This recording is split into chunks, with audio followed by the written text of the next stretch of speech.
কংগ্রেসের কোচবিহার জেলা যুব কার্যকারী সভাপতি শাহিদুল হক সহ 6 জন যোগদান করল তৃণমূল কংগ্রেসে।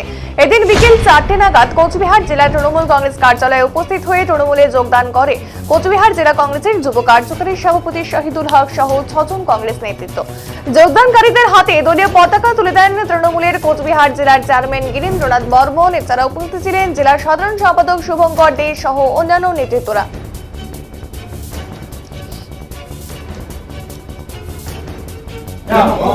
এই নবাগতদের স্বাগতম, এই নবাগতদের স্বাগতম। বন্দে মাতরম।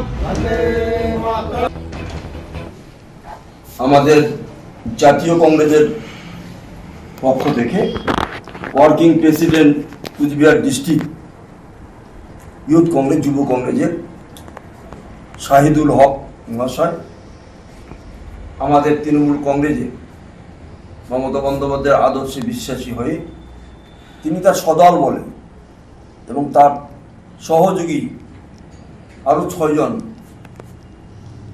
জাতীয় কংগ্রেসের লোকদের নিয়ে টাকা কাজ অঞ্চলে আজকে আমাদের তৃণমূল কংগ্রেসের যোগদান করতে ইচ্ছুক হয়েছেন। বলছি দাদা, একদম ডাইহার্ড কংগ্রেসের ফ্যান ছিলেন, সেখান থেকে তৃণমূল কংগ্রেসে যোগদান করলেন, কি জন্য? আজকে কংগ্রেস থেকে তৃণমূল কংগ্রেসে আসার আমাদের মূল একটি উদ্দেশ্য, সেটা হচ্ছে কংগ্রেসের যার লক্ষ্য ছিল সাম্প্রদায়িক দল বিজেপি, যে বিজেপি বা ধর্মের নামে সুশ্রী দিয়ে মানুষের মধ্যে বিভাজন সৃষ্টি করে। ঠিক আছে, কংগ্রেস তো আর কংগ্রেসের পক্ষে সম্ভব হচ্ছে না পশ্চিমবাংলার বুকে একমাত্র হচ্ছে নেত্রী লড়াকু নেত্রী আমাদের মমতা বন্দ্যোপাধ্যায়, তার উন্নয়নে আজকে আমি তৃণমূল কংগ্রেস সামিল হব। বন্দে মাতরম। তৃণমূল কংগ্রেস জিন্দাবাদ।